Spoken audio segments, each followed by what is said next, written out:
வணக்கம். உலகம் பூராக இருக்கின்ற ஈழத்தமிழ் உறவுகள் அனைவருக்கும், அத்தோடு குறிப்பாக நான் ஈழத்திலே கார்நகரை புறப்படமாக கொண்ட நான், அத்துடன் நாங்கள் ஒரு வாட்ஸ்அப் குரூப், அதாவது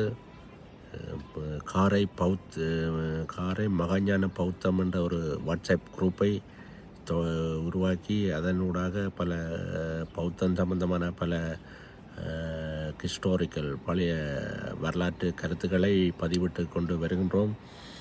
தமிழர்களும் பௌத்தமும் என்ற அடிப்படையில் ஈழத்தில் சிங்கள மக்கள்தான் பௌத்தர்களாக அல்லாமல் தமிழர்களும் பௌத்தர்களாகவும் இருந்ததற்கான சான்றுகள் இருக்கின்றன.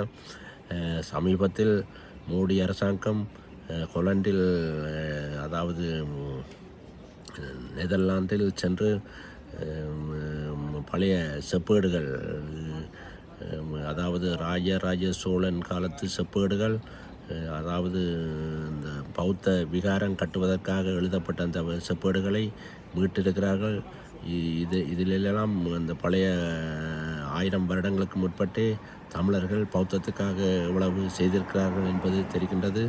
ஆக இன்றைய இலங்கை தற்போதைய நிலையில் சிங்களவர்கள்தான் பௌத்தத்தை காப்பாற்றினார்கள் என்ற ஒரு தோரணையில், பௌத்த நாடு என்ற அடிப்படையில் அங்கு பௌத்தர் அல்லாதவர் ஒரு சிஎம்மாக, ஒரு பிரசிடெண்ட்டாக பெற முடியாத ஒரு சூழல் இருக்கின்றது.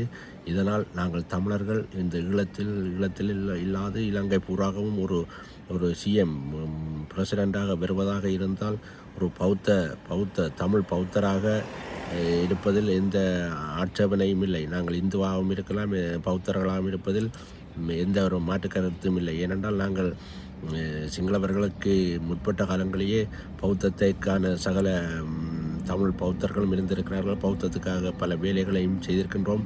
ஆனால் இலங்கை வரலாற்றில் அதை தமிழர்கள் பௌத்தத்துக்கு எதிரானவர்கள் என்ற ஒரு மனப்பாங்கை அதில் மகாவம்சத்தில் போதிக்கப்பட்டிருக்கின்றது. இதை உடைத்து நாங்கள் தமிழ் பௌத்தத்தை கட்டியெழுப்பி, ஆனால் தமிழர்கள் ஒரு பிரசிடெண்ட்டாக இலங்கையில் வருவதற்கான ஒரு சூழலை உருவாக்க வேண்டும். இலங்கை பூராகவும் அதற்கு அப்பால் ஈழத்திலும் தமிழ் மக்களுக்கான ஒரு சுய நிர்ணய உரிமை, ஒரு பெடரல், அதாவது ஒரு சுயாட்சி முறையிலான ஒரு அரசாங்கத்தை உருவாக்க இருக்க வேண்டும். இதன் அடிப்படையில் நாங்கள் பௌத்தத்தினுக்கான தேடலை இன்னும் மேற்கொண்டிருக்கின்றோம். இது சம்பந்தமான கருத்துக்களை யாவரும் இதில் அறிவிக்கலாம்.